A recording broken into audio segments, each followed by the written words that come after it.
Urusei Yatsura es un clásico atemporal del medio del manga y anime, habiendo empezado su publicación a finales de los 70 y convirtiéndose en una de las series clásicas de los 80. Las aventuras de Ataro y Loom, con el ya clásico estilo cómico de su autora Rumiko Takahashi, se han vuelto parte del folclore cultural japonés, con la serie ganando una nueva vida en 2022 con el anime hecho por David Production. Es una serie que ha definido el estilo de las comedias románticas en el medio y fue en gran parte por la popularidad de la adaptación de anime de los 80, teniendo en sus primeros 100 episodios de director en jefe al legendario Mamoru Oshii. Y fue a través de la dirección de Oshii que la franquicia daría tal vez su mayor golpe en la mesa a nivel creativo y artístico en 1984 con la película Beautiful Dreamer, dirigida y escrita por el ya mencionado director. Beautiful Dreamer es un caso especial ya que es una de las películas de anime más celebradas e influyentes de la historia del medio.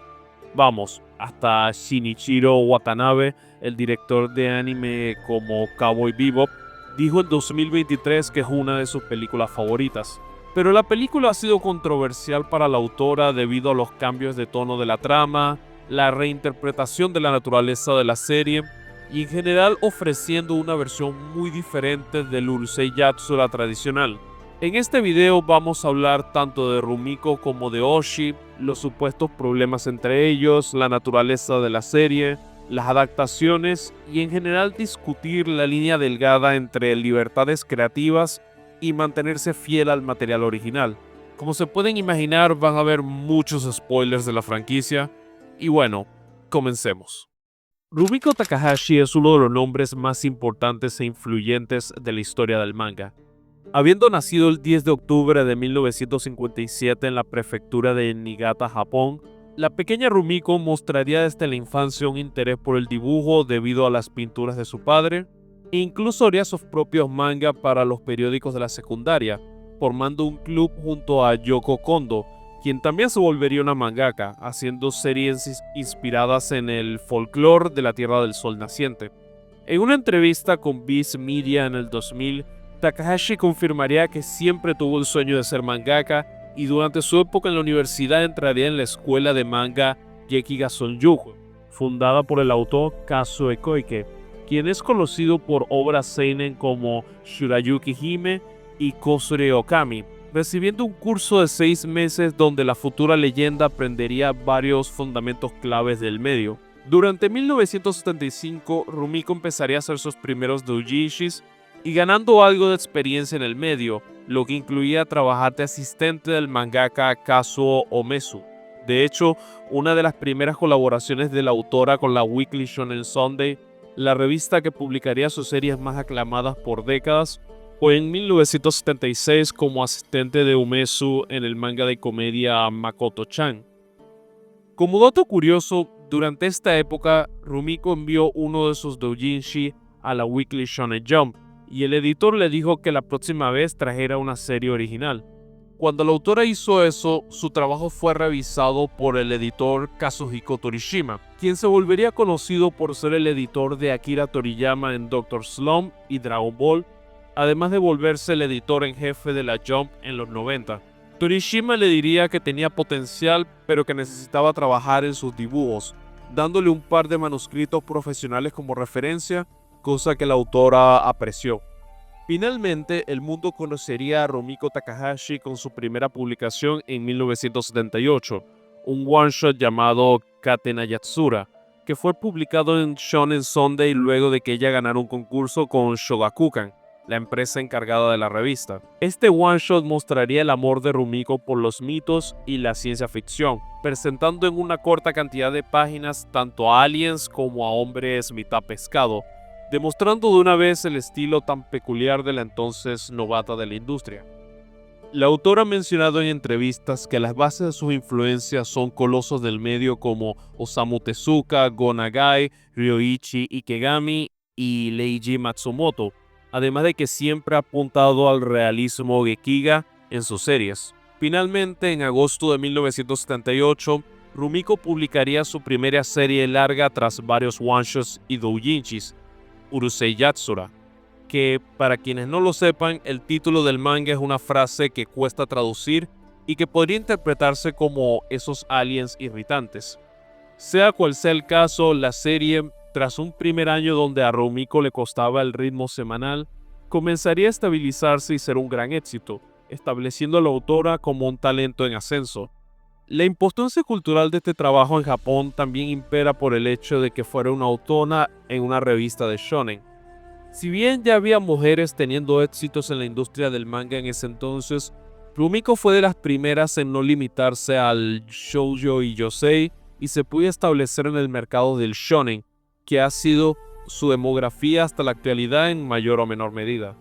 El personaje de Loom, que inicialmente era un secundario, fue ganando relevancia hasta ser la coprotagonista con Ataru, y se ha convertido en el rostro de la franquicia y uno de los símbolos del medio desde entonces. Ya establecida como una mangaka exitosa, Rumiko no pararía de publicar éxitos en la industria. Junto a Urusei Yatsura, publicado de manera mensual en la revista seinen Big Comic Spirits, la serie Maiso Hikoko, mostrando el lado más maduro de la autora con esta comedia romántica. Luego de estas series, Rumiko publicaría Ranma y medio, que es su serie con más ventas hasta la fecha, con 55 millones de copias.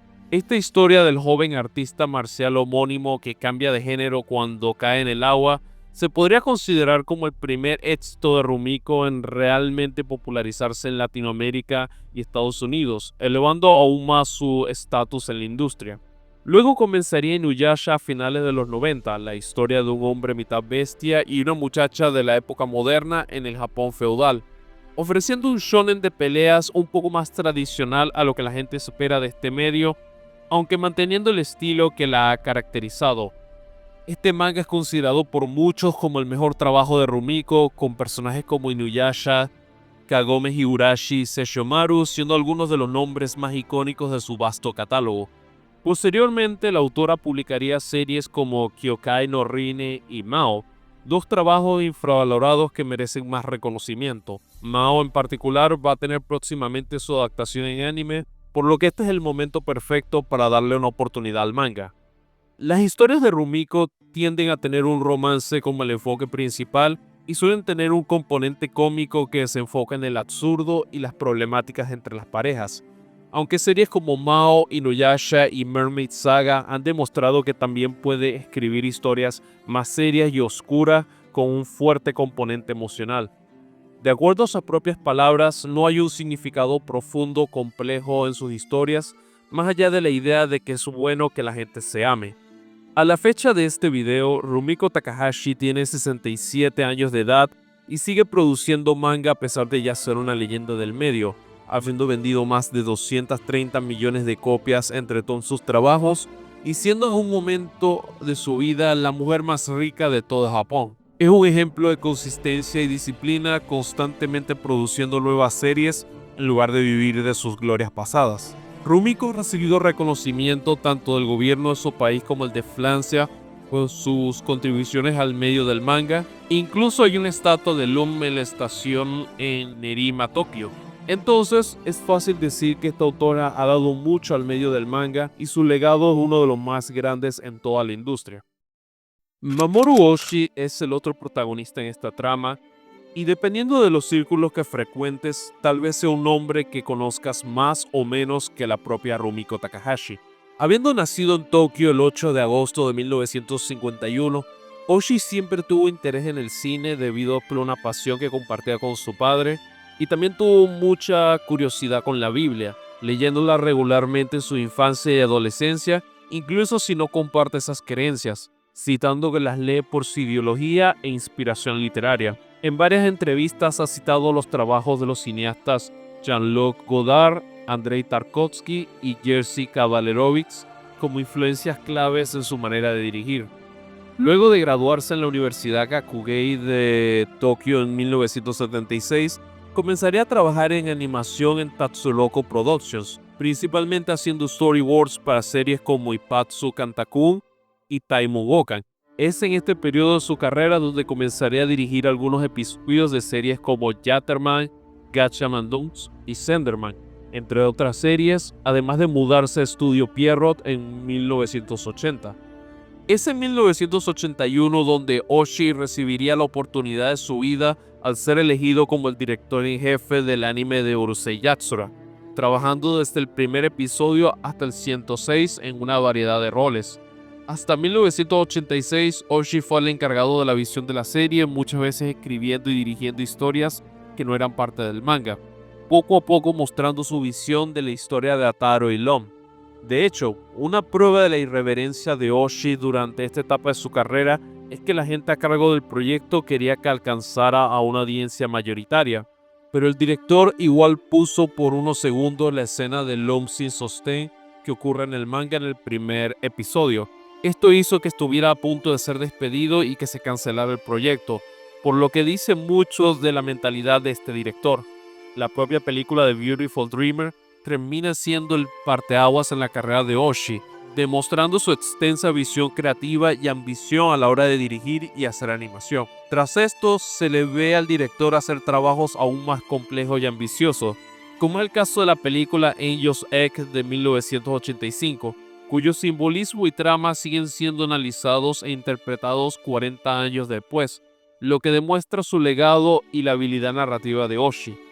Futuros trabajos como las películas de Patlabor mostrarían la variedad y flexibilidad artística de Oshii, quien en la década de los 80 se estaba convirtiendo en el centro de halagos de muchas personas importantes del medio, como Hayao Miyazaki, su amigo desde antes que se hiciera un nombre en la industria, e incluso James Cameron, el director de Terminator, Aliens y Titanic, con quien tendría una amistad en el futuro. A pesar de todo esto, no hay duda de que el trabajo por el que Oshii va a ser recordado por toda la eternidad es su película de 1995, Ghost in the Shell.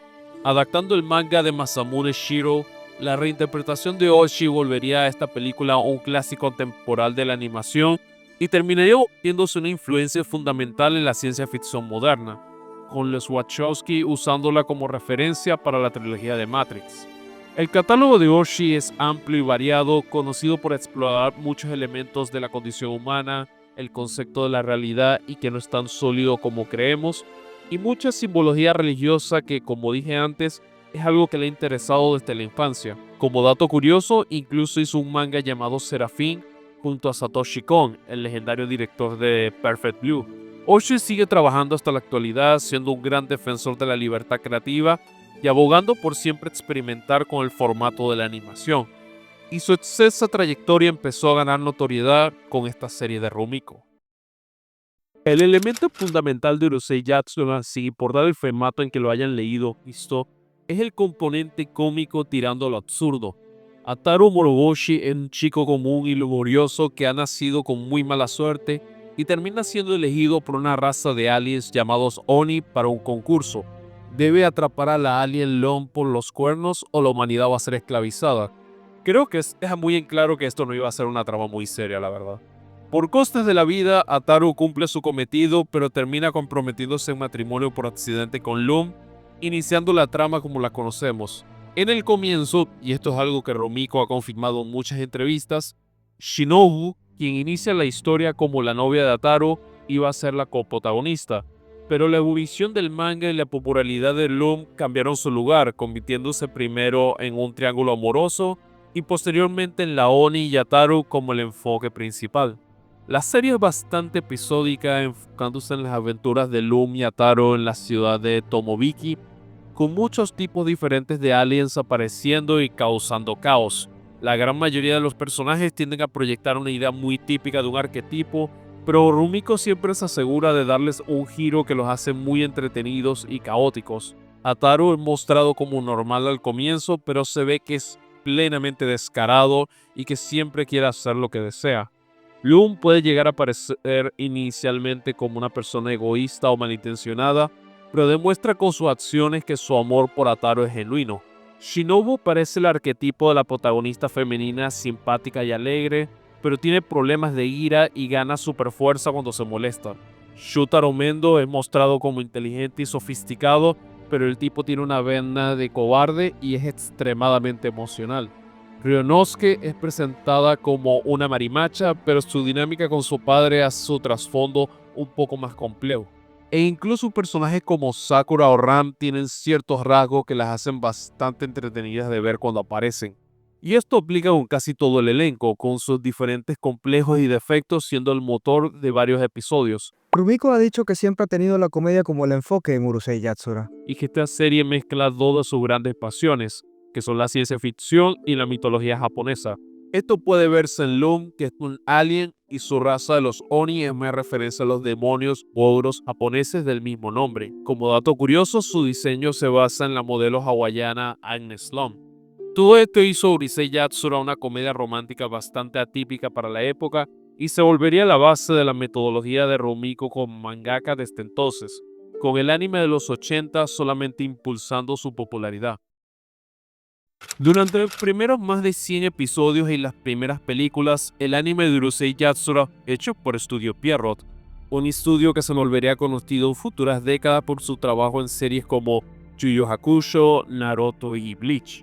Para la época era un estudio relativamente pequeño y Yoshi fue encargado como director en jefe de este proyecto, acompañado por un grupo de profesionales de la animación que apenas estaban comenzando. Aunque el manga era suficientemente popular, Pierrot estaban teniendo dificultades para conseguir un sponsor para financiar el anime debido a las límites de las posibilidades comerciales de esta serie. Para poner las cosas en contexto, el anime empezó la preproducción en julio de 1981, recibió aprobación de que iba a estar en el aire en agosto y el primer episodio salió en octubre, lo que es un tiempo muy limitado para trabajar en animación.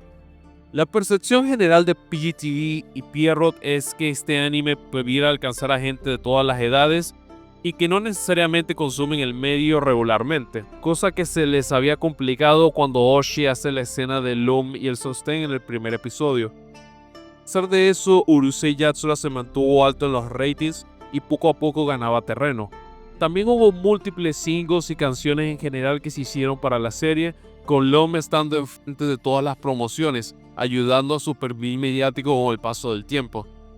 En medio de todo esto, se empezó a denotar la visión de Oshii con respecto a la manera de adaptar el trabajo de Rumiko, siendo el primer director encargado de esto.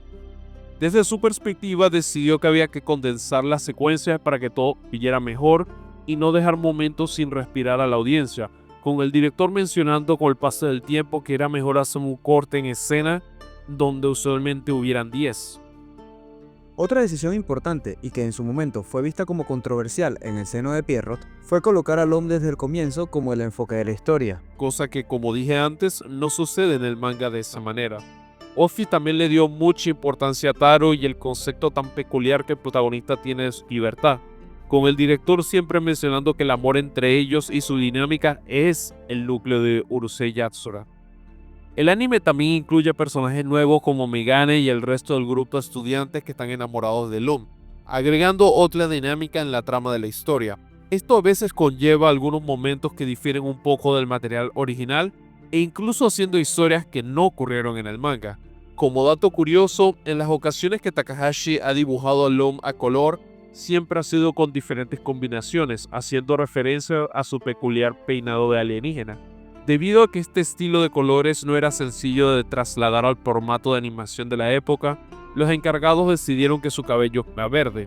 Ya en el anime del 2022 veríamos un estilo mucho más cercano a la visión de la autora.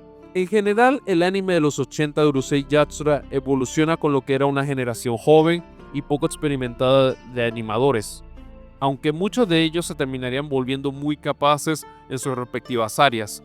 Esto hace que muchos episodios se sientan muy particulares, con Oshii siendo el ejemplo de dicha experimentación.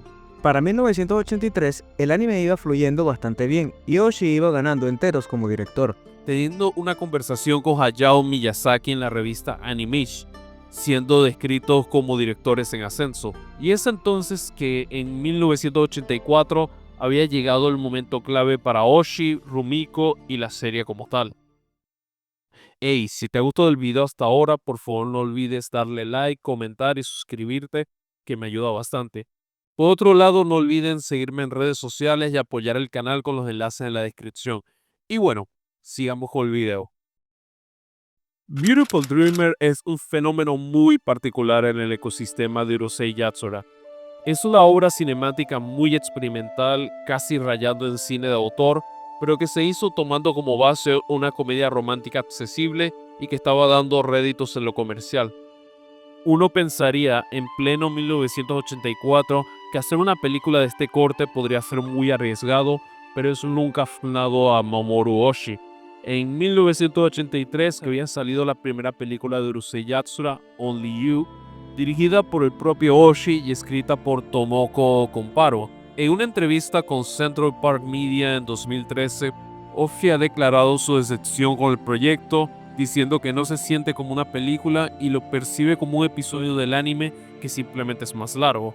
También dijo que originalmente no iba a ser el director de Only You, pero que el elegido renunció por lo que le tocó tomar el puesto, teniendo que terminar el proyecto en 5 meses, lo que pudo ser una parte fundamental del problema. Es probable que siendo un amante del cine y de la animación, Oshii canalizó algo de su frustración creativa en Beautiful Dreamer, aunque hay que mencionar que la producción de esa película no fue para nada placentera. Inicialmente el guión de la película iba a ser escrito por la propia Rumiko Takahashi, pero no pudo dar con una idea que complaciera a la gente involucrada. Posteriormente iba a ser el turno del popular escritor de anime Tadashi Shudo, pero este hombre tendría diferencias creativas con Oshii, quien había escrito varios borradores y había dado un ultimátum de que él quería escribir el guión de este proyecto. Al final, el director se saldría con la suya y escribiría el guión, siendo uno de los primeros casos donde se podía intuir esa reputación de que es difícil trabajar con él. Irónicamente, para el momento en que Oshii hizo los storyboards, la trama era muy diferente a lo que el propio director había escrito. Uno pensaría que todo esto conllevaría a que la película fuera un desastre, pero la historia ha demostrado todo lo contrario, con Beautiful Dreamer también beneficiándose de tener a varios de los mejores animadores de la industria de anime de los 80.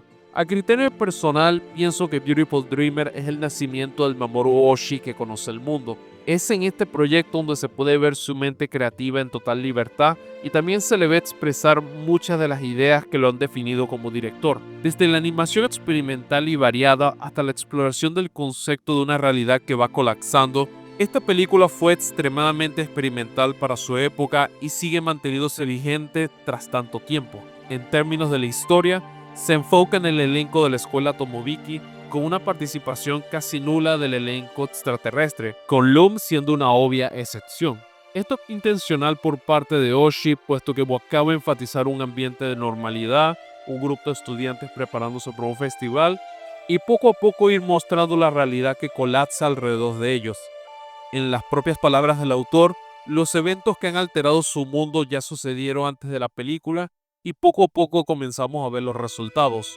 La realidad es que los días se van repitiendo en la escuela Tomobiki y el elenco, principalmente liderado por Sakura, Onsen Mark y Mendo, comienzan a darse cuenta de que están viviendo en un círculo y que el tiempo se repite una y otra vez. Solamente la casa de Ataru y la tienda donde compra su familia se mantienen estables, teniendo agua, electricidad y gas. A medida que progresa la película, las cosas se van tornando más extrañas hasta el punto que se descubre que todo es un sueño del protagonista. Una diferencia clara de la película con el manga y el anime es el tono. Desde el comienzo, el uso esporádico y casi conservador de la música ayuda a mantener una atmósfera tensa, como si algo siempre estuviera a punto de suceder.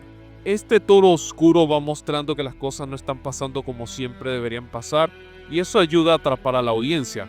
Beautiful Dreamer nunca va a ser calificada como horror, pero eso no significa que Oshii no juega con momentos de extraña tensión, como puede ser la escena de Mendo y Ataru viendo pasar una banda musical que salió de la nada por la carretera. Son esos momentos lo que ayudan a construir la atmósfera de la película y son una parte fundamental de la experiencia. Muchos elementos de esta historia son un reflejo de los pensamientos y experiencias del autor, cosa que ha mencionado en varias entrevistas. Cosas como el elenco viendo una película en un cine colapsado, el lago que se forma en Tomobiki, la fascinación por los callejones e incluso los sueños con los océanos como factor prominente, todo esto parte de varias experiencias y pensamientos que el director ha tenido a través de su vida y que pudo plasmar en Beautiful Dreamer. La escena de los personajes caminando con el reflejo del agua y mostrando un pez fue basada en la pintura de los 3 puntos de N.C. Escher.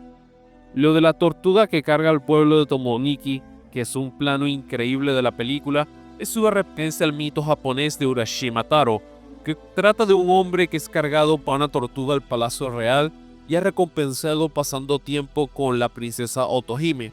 Pero cuando regresa a su pueblo descubren que han pasado 100 años. lo que encaja con la temática de Beast Dreamer de que todo el mundo excepto la casa de Ataru ha colapsado con el paso del tiempo. Por otro lado, la película hace una exploración a la dinámica de Ataru y Loom. De hecho, el propio Oshii diría mucho tiempo después que consideraba esto como un final apropiado para su relación. Y es que en la película se explora lo que significa Loom para Ataru debajo de toda su lujuria y descaro. Al final, Ataru decide que no quiere vivir en una ilusión y acepta una realidad en donde ya no podrán existir eternamente en el mismo día, y tendrán que continuar con todo lo bueno y malo que esto implica. Beautiful Dreamer explora el concepto de los deseos porque nuestros sueños, de cierto modo, son manifestaciones de dichos deseos. En ese sentido, Oshii, en una entrevista con Anime News Network en 2017, dijo que la razón para que Loom no usa su icónico bikini es porque concibe el uniforme escolar como una manera de inhibirla, porque esta es una realidad creada por Ataru. Con eso se refiere a que en este mundo creado por los sueños del protagonista, Loom no es realmente libre, y en esa entrevista la compara con un objeto en un altar, que es venerado pero que no hace realmente nada.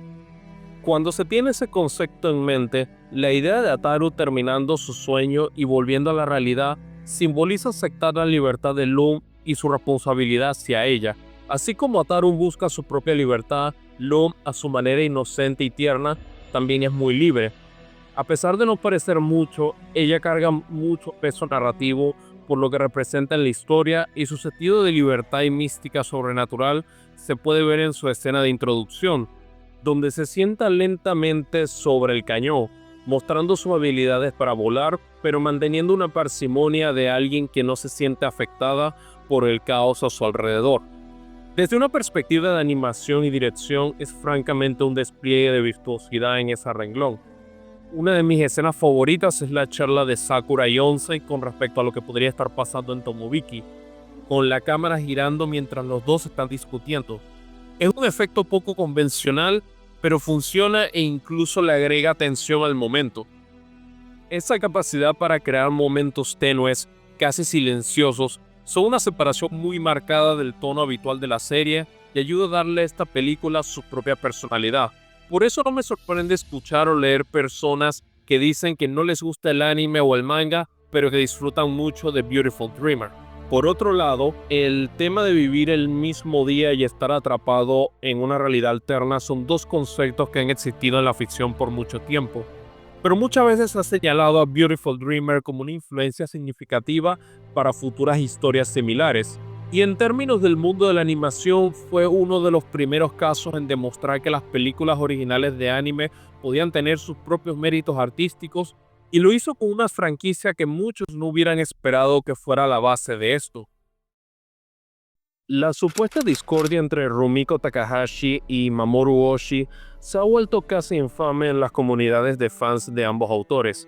Se ha repetido varias veces que la mangaka no es fan de la interpretación del director de Urusei Yatsura, cosa que se ha demostrado en una entrevista al 2022 donde dijo que Beautiful Dreamer es la Urusei Yatsura de Mamoru Oshii, no la mía.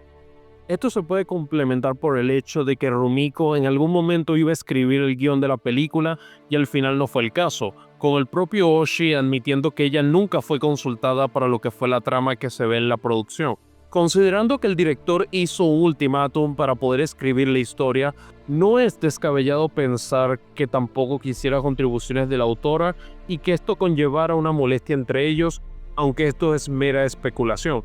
Por otro lado, en su entrevista del 2013 con Central Park Media, Oshii dijo que solo coincidió en persona con Rumiko 3 o 4 veces y que se frustraban mucho mutuamente, diciendo que usualmente era más por ella que por él. Luego tenemos sus comentarios en la misma entrevista con respecto a que la autora probablemente prefiere la primera película, Only You, que está pegada a la estructura canónica de Urusei Yatsura. Las diferencias creativas y choques entre un autor y un director que adapta su trabajo no son nada nuevo en el mundo del entretenimiento, pero ciertamente es un caso muy peculiar en la industria del anime y manga. Después de todo, Beautiful Dreamer ha sido considerada una meca artística de la animación japonesa, pero también es cierto que dista mucho de la idea clásica que Rumiko estableció en el manga.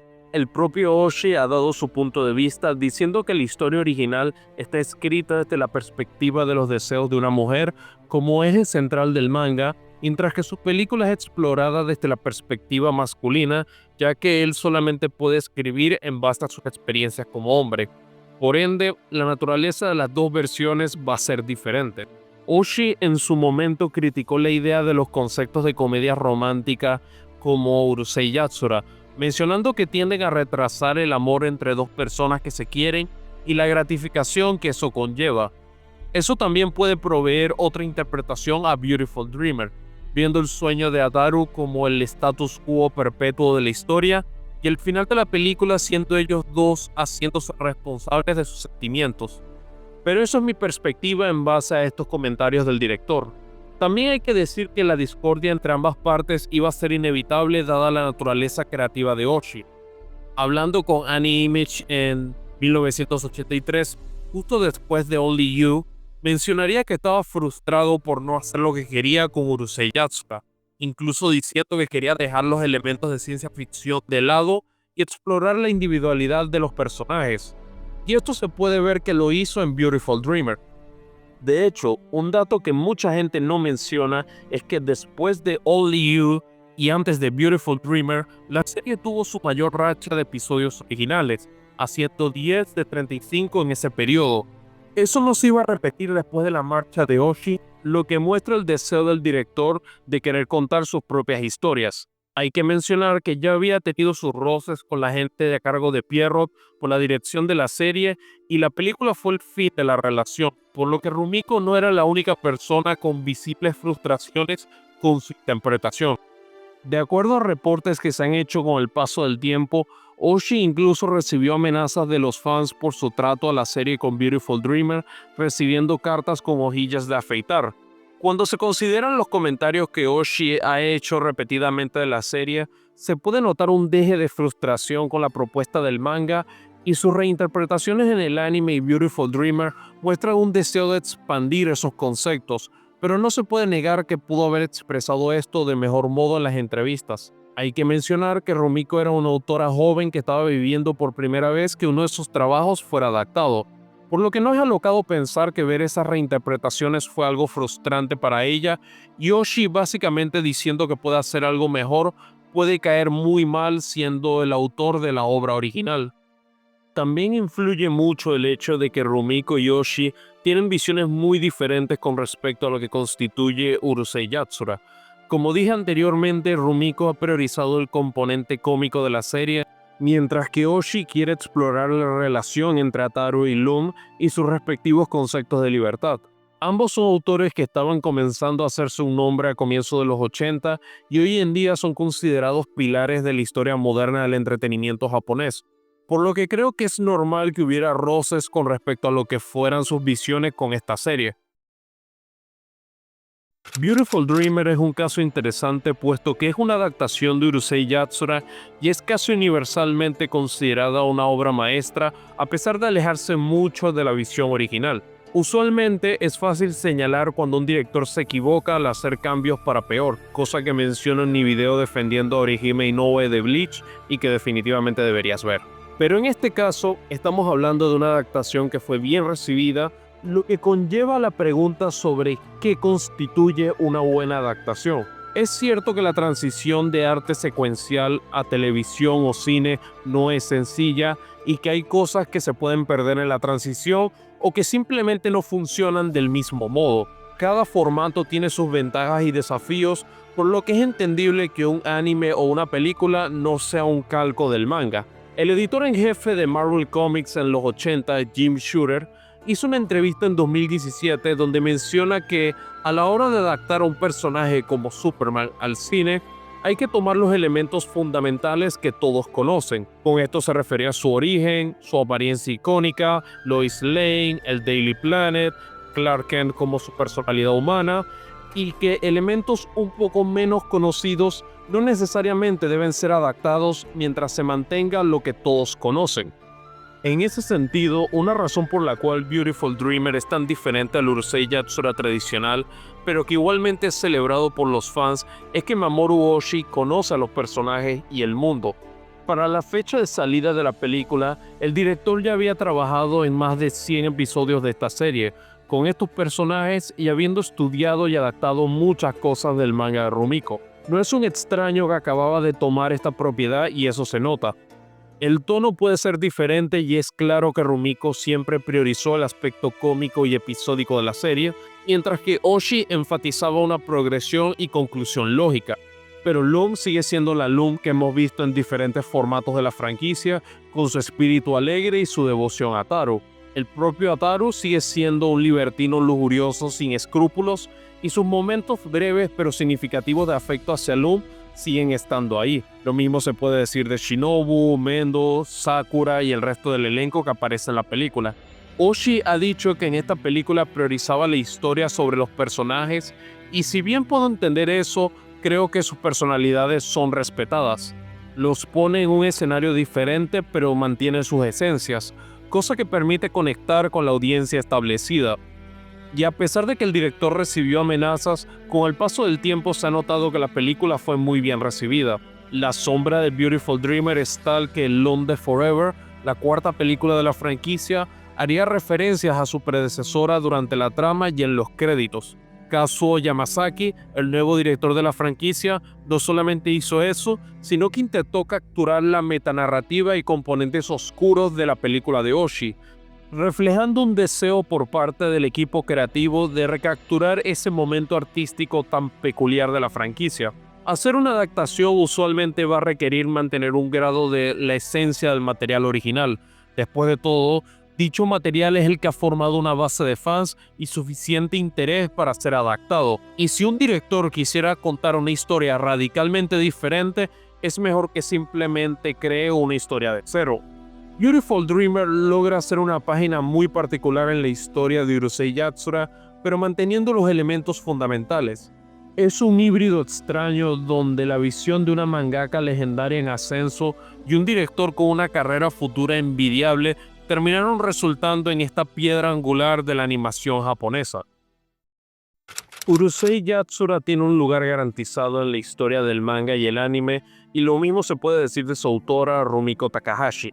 Es un pilar de la industria y ha consolidado muchos de los elementos que han definido el medio por varias décadas.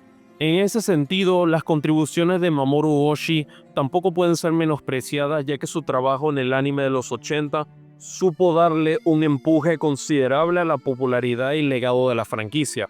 Beautiful Dreamer es entonces un momento, un punto en la historia del anime donde el comercio y libertad creativa pudieron unirse para crear una película que es un pequeño milagro artístico. Es cierto que la visión de Oshii convierte a la serie en algo diferente en este proyecto, pero nada de esto hubiera pasado sin las ideas y habilidades de Rumiko para que este manga triunfara. Sin Rumiko no hay Urusei Yatsura. Y esta película va a ser recordada como una de las obras más icónicas de su industria por mucho tiempo. Y bueno, este ha sido el video de esta semana. Espero que les haya gustado como siempre. Una vez más, no olviden darle like, suscribirse, comentar y todo eso. Y bueno, nos vemos la próxima semana. Cuídense.